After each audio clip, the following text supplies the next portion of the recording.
Hey everybody, it is Sunday morning and I just got the lights turned on here in my waterfall tank. The rest of the fish room is still dark at the moment. But last night I went around and did one of my around the world updates, and for time reasons we kind of ran out of time before I got to this tank, and so we're going to do an update, a standalone update here on my waterfall tank. Not a whole lot to talk about that I can think of. I just did a big water change yesterday. I wiped the glass down, put a new filter in the little filter box I've made.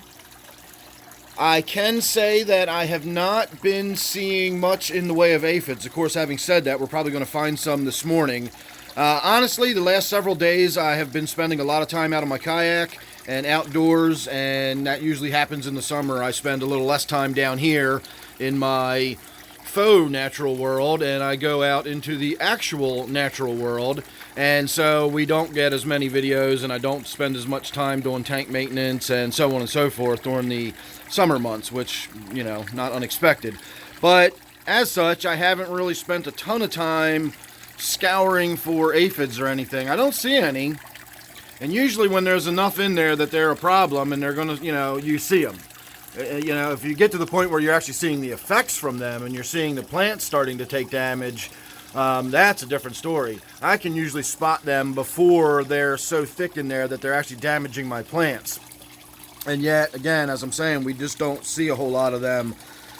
So we're kind of winding down for my flowering plants in here. The daylilies are down to, I guess we've got this and this bud are the only two that are left to go, and then the daylilies will be done. This is a flower that's open today.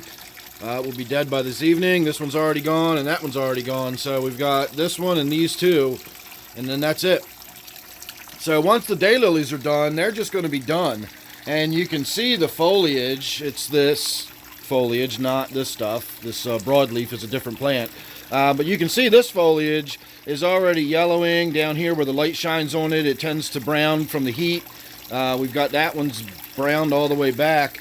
So what I'm probably going to do when the last flower is done is get in there and try to pull that daylily root mass out of there. Hopefully it won't really have rooted in the way daylilies and even hostas, because if you see this hosta here, that actually came in with the clump of daylilies I dug up.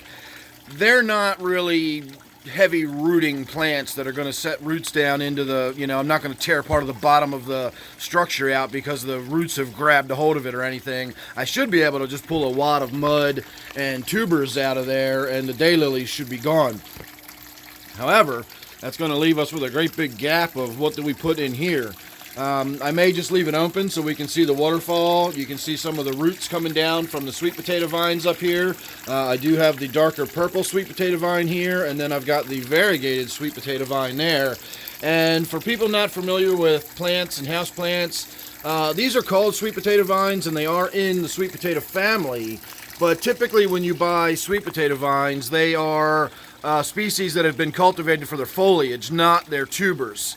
And they look more like an ivy or a climbing plant than they do a food crop. You can take a sweet potato and just put it in water, and roots will develop and it will grow a vine, but you're not going to get a vine that looks like that with pink and green and white variegations all over it. You're not going to get a nice burgundy sort of vine that grows like that. These are cultivated sweet potato plants that are for foliage, not food. So if you want a sweet potato vine, you just got to go up to the local garden center, Walmart. Your grocery store probably sells them. They're very, very common if you want that kind of sweet potato vine. Super common plant, very easy to grow. You can grow them in household light. You can grow them on your office desk. Not a big deal. So my other house plant up here is my arrowhead plant. Got more of it up there. This was a plant that I expected to be a very leggy, viney plant. I expected this to be all the way down to the ground. And what I've come to realize is it grows like that if you keep it in your office. And the only lighting it has, is some kind of fluorescent fixture in the ceiling like that that's 10 feet away and probably hasn't had the bulbs changed in 20 years. In other words, they exist on almost no light at all. And here I've got it in close proximity not only to this light, to this light, I've also got this light that is on, so that puts plenty of light up there, and the result is these really, really compact, dense plants. I mean, you can see the vines, if you want to even call them that, are down to here, and all they do is just put out growth that just turns upward immediately. So no legginess on those at all. My other plant that I'm happy about is my dead nettle, and it's actually rooted in up here, and then you can see the vines come down all the way through here and root in up into this. I actually made sure that they actually got a root hold in here, and they might even have some roots attached down in here by now. And this, I think, is where they're getting the bulk of their water and nutrients. I do water the planter up here from time to time, but I think the bulk of our growth that we're seeing is coming from down here where the light and real water source is. So I might at some point be able to just, cut those vines right there, and then they'll start growing from here up, although these vines tend to grow downwards with gravity. They don't tend to go upwards against gravity. They tend to flow downhill, so leaving that up there is probably a good idea. I'm also happy about my lemon tree here. This is a seed that I planted from a lemon we got from the grocery store. It'll be a few years before we get our first lemon, but I just want to see how well I can get it to do. And it's not even directly under this LED. It's only out on the periphery of where the light's shining, so it's doing really well for the amount of light it's getting. I'm really happy with my lemon tree there.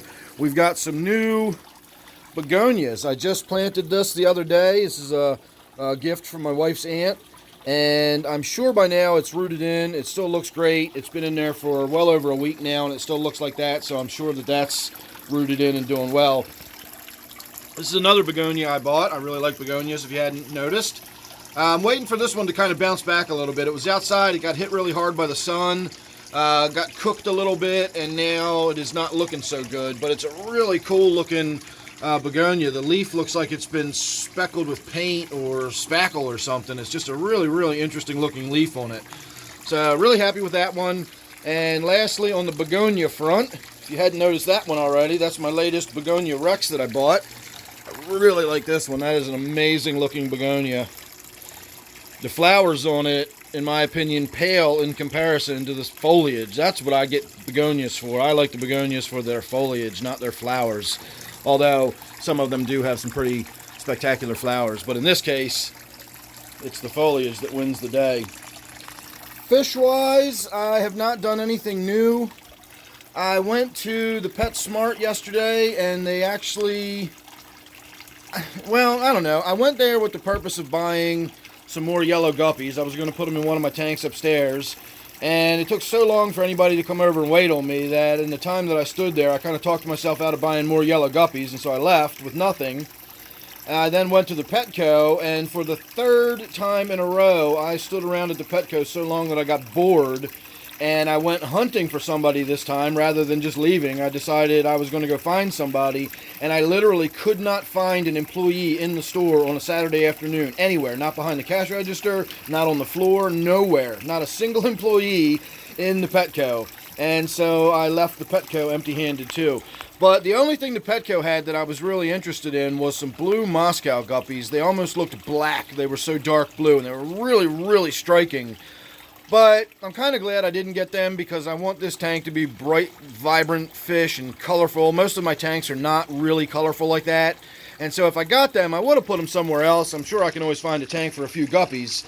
But this is the tank that I was kind of hoping to find something really special for. I want something really bright and vibrant that's just going to pop in here to add to my little guppy school. Or eventually I might put some diamond tetras in here. I don't know. Again, it was just a sort of spur of the moment outing yesterday, and I'm glad it worked out the way it did, and I wound up coming home with no fish. So there are no new additional fish in this tank. I have seen the frogs swimming around the last couple of days. I have not seen the sculpin in several days. That does not mean it's not in there. I go long periods of time without seeing that one at all. There's lots and lots of places for it to hide. So I'm not too worried about whether or not the sculpin's still alive. I may go throw my trap out, or I may go down with my dip net and see if we can't capture a couple more sculpins, or maybe some of those little darters we've got around here, and put them in this tank. I really want to do crayfish again. I love my crayfish. I love crayfish tanks. They're fascinating animals. They're fun to watch. They're really interesting. But in this tank, well, first of all, you just can't have bottom dwellers if you're going to have crayfish. The crayfish will eventually get to them and eat them and kill them. And secondly, if you've got crayfish, you just can't have an open top tank like this. I mean, I could put them in here, but it wouldn't be long before they weren't in here anymore, and I'd be finding crayfish all around on my basement floor, back in weird corners, and I'd have something like that. A mummified crayfish. I've got several of these. I don't know where a couple of them have gone. I think maybe the cats got to them and played with them thinking they were cat toys. And don't ask me why I keep stuff like that. I don't know. I've been asked that before. I've got some dried out dead fish that I found. I just stick them on the shelf, and that's where they stay, almost like as souvenirs or memorials or something. Anyway, lastly, I will also point out, I don't know if this is actually going to be lastly, but we're going to pretend it's lastly here. If you look at my Java fern I've got growing up here, my water sprite that I've got growing up here, see all these little tiny specks? Those are all little babies that are developing on the tips of these fronds. So this water sprite is doing well, and my broadleaf water sprite that I planted in there alongside of it, which you can kind of see right here, not doing as well. All this sort of lacy, spindly stuff is one plant, and then that is the other. And again, that one's not doing real well. So time will tell. We got to figure out what's going to happen after the daylilies are finished, which is going to be tomorrow more than likely, or the day after. And then whatever this wacky plant is, oh look, there's our aphids. Found them. Let's see if they're alive. Oh yeah, they're definitely alive.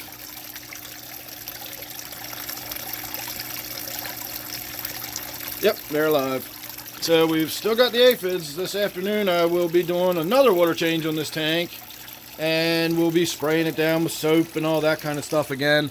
I know I've talked about this being a temporary setup, and at some point I'm going to tear it down and redo it, and I'll do something different but similar or something. I got to thinking about that today. That's probably not going to be this summer. Usually something like that will be an end of the summer, beginning of the winter kind of project, and gives me something to tinker with over the winter. Once I get all the outdoors part of it done, the plant collection, the fish, and all that stuff. In this case, I won't need any fish because we'll be using this existing tank down here. But the idea of doing that right now just seems so overwhelming. I don't even want to think about where I would begin breaking this whole thing down. I mean, honestly, that's what I would do. I would just break it apart. I would kind of have to just break it apart and take it outside and dispose of it, and then I would start over. So I'm not even thinking about doing something like that. I'm still in love with this thing, honestly. I'm still really enjoying it.